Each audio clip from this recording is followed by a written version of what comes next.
Hi friends, video start చేసే ముందు ఒక్కసారి ప్యానల్ బోర్డుని అయితే చూసేద్దాం. అసలు ఈ ప్యానల్ బోర్డులో ఏమేమి ఉంటాయి, ఏంటంటే మనం గమనించవచ్చు, ఏ సెట్టింగ్స్ ఉంటాయి ఒక్కసారి చూసేద్దాం. ఇప్పుడు మనం కూలింగ్ ప్యాడ్ సెట్టింగ్ అయితే ఓపెన్ చేస్తున్నాం. ఎందుకంటే 22 డేస్ అయింది కాబట్టి మనకు కూలింగ్ అనేది చాలా ఇంపార్టెంట్. కాబట్టి కూలింగ్ యొక్క టైమింగ్స్ ఎలా ఉన్నాయి, హాఫ్ సెకండ్స్ ఏ విధంగా ఉన్నాయి ఇప్పుడు చూపిస్తున్నాను. క్లారిటీగా అయితే చూడండి. డే టైంలో 8 to 12 వచ్చేసి 50 సెకండ్స్ ఆన్స్, 280 సెకండ్ ఆఫ్ ఉంది. 12 నుంచి 6 గంటల వరకు 50 సెకండ్ ఆన్, 260 సెకండ్ ఆఫ్ అయితే ఉంది. నైట్ 12 నుంచి మార్నింగ్ 8 వరకు 40 seconds on, 300 seconds of seconds అయితే ఉంది. ఈ విధంగా మనం సెట్ చేసుకున్న కూలింగ్ ప్యాడ్స్కు కరెక్ట్గా టెంపరేచర్ అయితే మెయింటైన్ అవుతుందన్నమాట. అందుకని ఆ విధంగానే మనం సెట్ చేసాం. కాలక్రమేణా అంటే డే బై డే టెంపరేచర్ పెరుగుతూ ఉన్న కొద్దీ ఈ యొక్క సెట్టింగ్ కూడా చేంజ్ అవుతూ ఉంటుందన్నమాట. ఇది వచ్చేసరికి మనకు వెంటిలేషన్ లెవెల్స్ అనమాట. మనకు మామూలుగా 10 లెవెల్స్ కానీ 12 లెవెల్స్ కానీ ఈ విధంగా ఉంటాయి. First, second, third, fourth, fifth, sixth, 7th, 8th, 9th, 10th, 11th ఈ విధంగా లెవెల్స్ అనేవి ఉంటాయన్నమాట. ప్యానల్ బోర్డులో చూస్తున్నాం కదా. యావరేజ్ టెంపరేచర్ 27.5 ఉంది. డే వచ్చేసి 22 ఉంది. మనకు సెట్ టెంపరేచర్ వచ్చేసి 26.1 అయితే ఉంది. లెవెల్ 8లో ఇప్పుడు నడుస్తుంది అనమాట. ఓకే, ఇప్పుడు వీడియోలోకి అయితే వచ్చేద్దాం. చాలామంది ఫార్మర్స్ అనుకుంటూ ఉంటారు, ఈజీ ఫామ్ అంటేనే అంతా ఆటోమేటిక్ సిస్టమ్, మనం ఏం చేయనక్కర్లేదు, అంతా ఆటోమేటిక్గా అదంతకదే పని జరిగిపోతూ ఉంటుంది అనుకుంటూ ఉంటారు. అలాగైతే ఈ గ్రీన్ మెస్ మనం కట్టాం కదా, ఈజీ ఫామ్స్లో కూడా చాలా వర్క్ ఉంటుందండి. ఈజీ ఫామ్స్లో కూడా ఓపెన్ షెడ్యూల్ లాగే కటన్ మేనేజ్మెంట్ అనేది చాలా చాలా ముఖ్యమైన పాత్ర పోషిస్తుంది. మనం చూస్తున్న విధంగా ఇక్కడ గ్రీన్ మెస్ కనిపిస్తుంది కదా, left side and right side. ఆ గ్రీన్ మెస్ను ఖచ్చితంగా కట్టుకోవాలి ప్రతి ఒక్క పౌల్ట్రీ ఫామ్లో కూడా, ఈజీ ఫామ్స్లో ఎస్పెషల్లీ. ఎందుకంటే ఫస్ట్ పార్టిషన్లో కూలింగ్ ప్యాడ్ డైరెక్ట్గా water molecules first partition birds మీద డైరెక్ట్గా పడగానే అవి తొందరగా జలుబు చేయడం, అంటే పౌల్ట్రీ భాషలో చెప్పాలంటే సౌండ్స్, సిఆర్డి సౌండ్స్ జల్దీ తొందరగా అటాక్ అవ్వడం ఈ విధంగా అవుతూ ఉంటాయన్నమాట. అందుకోసం మనకు ఒక 1.5 feet వరకు ఆ గ్రీన్ మెస్ను కట్టుకొని మెయింటైన్ చేయడం ద్వారా కొద్దిగా వాటర్ మాలిక్యూల్స్ అనేది కొద్దిగా ఆగి రావడం ద్వారా బర్డ్స్ చాలా చాలా హెల్తీగా ఉంటాయి. అదేవిధంగా నెక్స్ట్ ఇప్పుడు మనం చూసిన ఎల్లో కటన్ ఉన్నాయి కదా, పైన కనిపిస్తున్నాయి, దాన్ని బఫర్ కటన్స్ అంటారు. ఈ బఫర్ కటన్స్ యొక్క ముఖ్యమైన ఇంపార్టెంట్ ఏదప్ప అంటే ఎయిర్ ఫ్లో అనేది పైకి షెడ్ పైన భాగంలో వెళ్ళకుండా బర్డ్స్ పైన నుంచి ఎయిర్ ఫ్లో వెళ్ళడం ముఖ్య ఉద్దేశం. అంటే అదే ఎందుకు అలా వెళ్ళాలి, పైన ఎందుకు వెళ్ళకూడదు? మనకు ముఖ్యంగా చూసుకున్నట్లయితే ఈసీ ఫామ్స్లో అమ్మోనియా స్మెల్ ర్యాగింగ్ చేసినప్పుడు కానీ నార్మల్ టైంలో కానీ అమ్మోనియా స్మెల్ అనేది లీటర్లోనే ఉంటుంది. మనం ఈ విధంగా ఈ వీడియోలో చూపిస్తున్న విధంగా పొట్టును ర్యాకింగ్ చేయడం ద్వారా లోపల ఉన్న అమ్మోనియా స్మెల్ అనేది బయటికి వస్తూ ఉంటుందన్నమాట. ఆ బయటకు వచ్చినప్పుడు గాలి ప్రవాహం అనేది పైన కనుక ఉన్నట్లయితే అమ్మోనియా స్మెల్ కింద అలాగే ఉండిపోతుంది, తద్వారా బర్డ్స్ ఆర్గాన్స్కి ఎఫెక్ట్ అవుతుంది. అందుకోసం పైన ఈ విధంగా బఫర్ కటన్స్ను కట్టడం ద్వారా అమ్మోనియా గ్యాస్ అనేది బయటికి వెళ్ళిపోతూ ఉంటుంది. ఎందుకంటే ఎయిర్ ఫ్లో అనేది లోలో ఉంది కాబట్టి మీకు కనుక ఈసీ ఫామ్స్ ఉన్నట్లయితే ఈ బఫర్ కటన్స్ను ఖచ్చితంగా మేనేజ్మెంట్ చేసుకోండి. ఈ విధంగా మనం చేసుకున్న మేనేజ్మెంట్కి ఇప్పుడు మనం చూస్తున్న విధంగా బర్డ్స్ అనేది 100% హెల్తీగా ఉండడం అయితే జరుగుతూ ఉంటుంది. ఇప్పుడు చూస్తున్నాం కదా, వ్యూ చాలా చాలా బాగుంది. బర్డ్స్ది చాలా గ్రోత్గా ఉన్నాయి. 22 days బర్డ్స్ గ్రోత్ కూడా మంచిగా వచ్చింది. 1 kg అబవ్ ఉంది యావరేజ్ బాడీ వెయిట్ వచ్చేసి. ఫీడ్ ఇంటేక్ కూడా బాగుంది, వాటర్ ఇంటేక్ కూడా బాగుంది.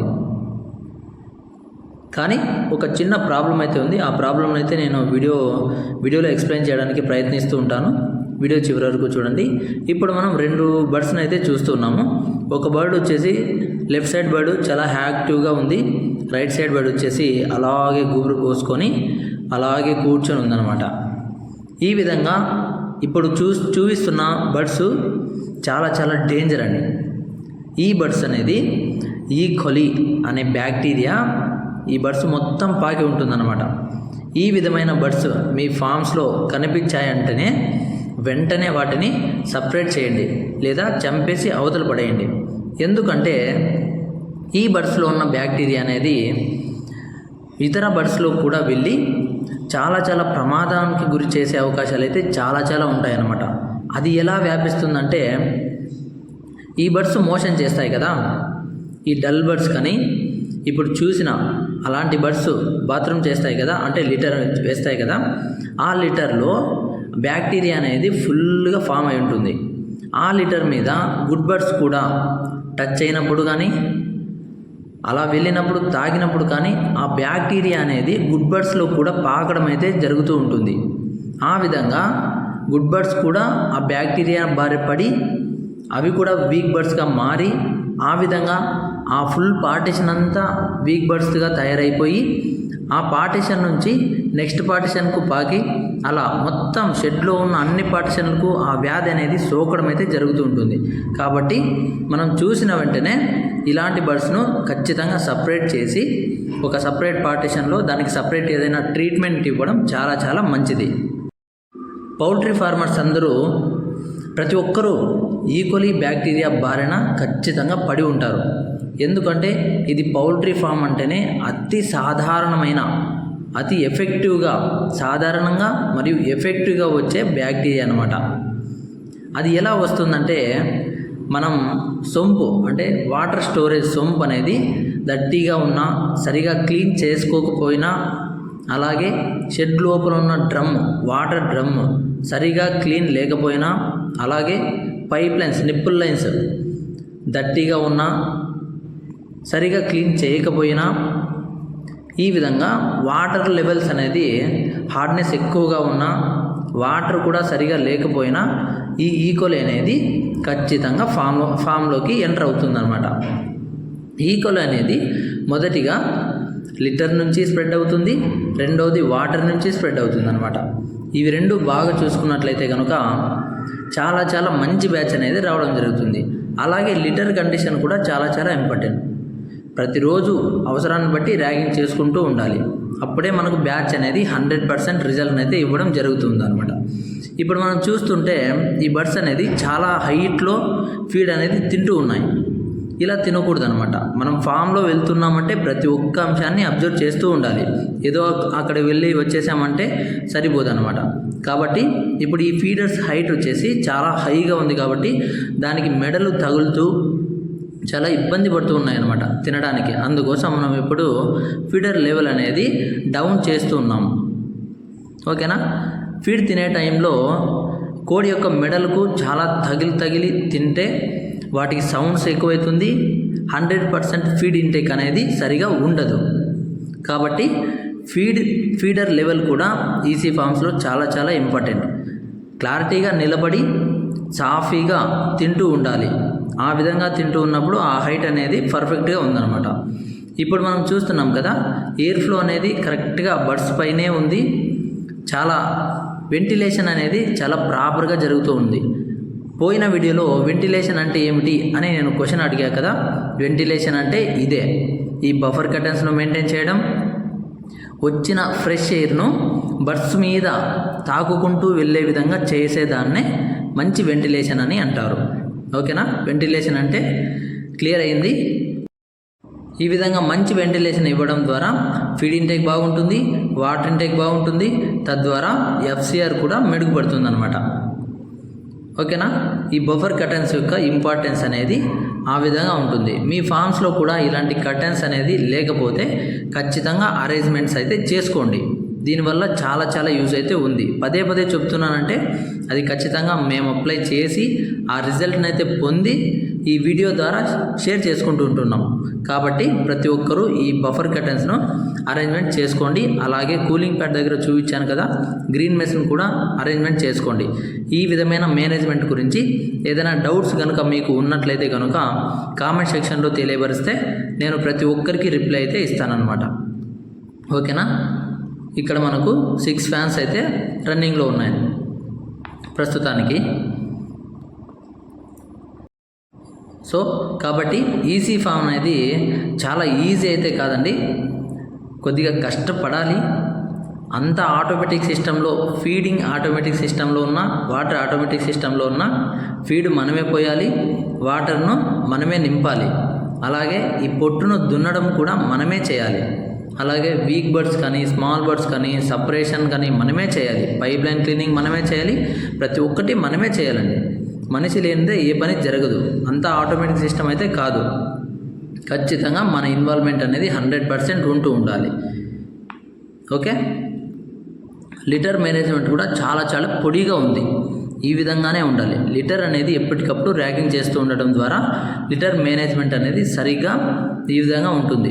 లిటర్ అనేది డ్యామేజ్ అయ్యి అంటే తడిగా అవ్వడం ద్వారా బర్డ్ అనేది అన్కంఫర్టబుల్గా ఫీల్ అవుతుంది.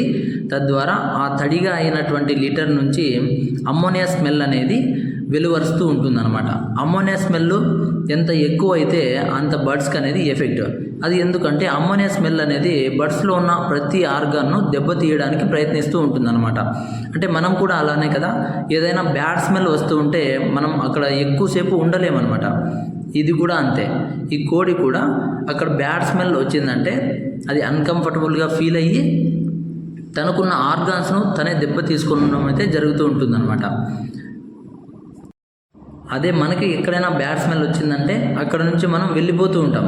కానీ కోడికి అలా కాదు కదా, ఈ ఫామ్లోనే ఉండాలి అది. కాబట్టి ఖచ్చితంగా లిటర్ మేనేజ్మెంట్ను 100% ఖచ్చితంగా ప్రాపర్గా మెయింటైన్ చేయాలి. అలాగే ఈ విధంగా బఫర్ కర్టెన్స్ను ఫిట్టింగ్ చేసుకోవాలి. వెంటిలేషన్ అనేది పూర్తిగా బర్డ్స్ పైన వెళ్ళే విధంగానే ప్లాన్ చేసుకుని కట్టుకోండి అనమాట. అలాగే నిప్పుల్ హైటు, ఫీడింగ్ హైట్ వచ్చేసి చాలా చాలా ఇంపార్టెంట్. బర్డ్ యొక్క ఐ లెవెల్లో డ్రింకర్ లెవెల్స్ని అయితే ఉండేలా ప్లాన్ చేసుకోండి. ఇప్పుడు మనం చూపిస్తున్నాం కదా, ఐ లెవెల్స్లో ఉంది. చాలా చాలా కంఫర్టబుల్గా అయితే వాటర్ ఇంటేక్ అయితే ఉందన్నమాట. అలాగే ప్రతి ఫార్మర్ అబ్జర్వ్ చేయాల్సిన మరొక అంశం ఉంది. ఫీడ్ అనేది ఒక రోజులో ఎంత ఇంటేక్ ఉంది, ఫీడ్ ఇంటేక్ ఎంత ఉంది, వాటర్ ఇంటేక్ ఎంత ఉంది, ఆ రెండు ఖచ్చితంగా కంపేర్ చేసుకొని ఒక్కరోజు అబ్జర్వ్ చేయాలి. ఫీడ్ ఇంటేక్ ఎంత ఉంటే వాటర్ ఇంటేక్ ఎంత ఉండాలి అనే దాన్ని నెక్స్ట్ వీడియోలో అయితే మీతో షేర్ చేసుకుంటాను. ఈ విషయాన్ని కొద్దిగా గమనింపులో పెట్టండి. చాలామంది ఫార్మర్స్ ఇక్కడే మిస్టేక్ చేస్తూ ఉంటారు. ఫీడర్ హైట్ అనేది ఎలా పడితే అలా హైట్ చేయడం, వాటర్ లెవెల్స్ అనేది ఎలా పడితే అలా హైట్ చేయడం, ర్యాకింగ్ అనేది ఒక 5-6 రోజులు అలానే ఉంచడం, ర్యాకింగ్ చేయించకపోవడం, వీక్ బర్డ్స్ని కానీ స్మాల్ బర్డ్స్ని కానీ సపరేట్ చేయించకపోవడం. అలా వస్తుందిలే, మనం పెట్టేసాం విసి ఫామ్ చాలా బాగుంది, బ్యాచ్ బాగా వస్తుంది అనుకోవడం, లాస్ట్లో నష్టాల పాలి అవ్వడం జరుగుతూ ఉంటుంది. కాబట్టి ఇక్కడ మనం షెడ్ మొత్తం తిరిగే సమయంలో ఇలాంటి లిడ్ పూర్తిగా చెడిపోయిన లిడ్ అయితే మనం చూస్తున్నాము. ఈ విధంగా వాటర్ లీకేజ్ ద్వారా పొట్టు అనేది ఈ విధంగా తయారైంది. అలా ఉన్నప్పుడు క్లారిటీగా లిటర్ కండిషన్ను ఖచ్చితంగా మెయింటైన్ చేస్తూ ఉండాలి. లేదంటే దాని ద్వారా అమ్మోనియా స్మెల్ అనేది చాలా చాలా డేంజర్. ఇలా తెలియకుండా ఫార్మర్స్ అనేవారు ప్రతి ఒక్కటి మిస్టేక్ చేస్తూ ఉంటారు. వారందరూ ఖచ్చితంగా కరెక్షన్ చేసుకొని మేనేజ్మెంట్ను 100% ఉండేలా చూసుకోవడం వారి యొక్క బాధ్యత. అది వారికే మంచిది. ఫైనలీ మనం వీక్ పార్టిషన్ వద్దకైతే వచ్చేసాం.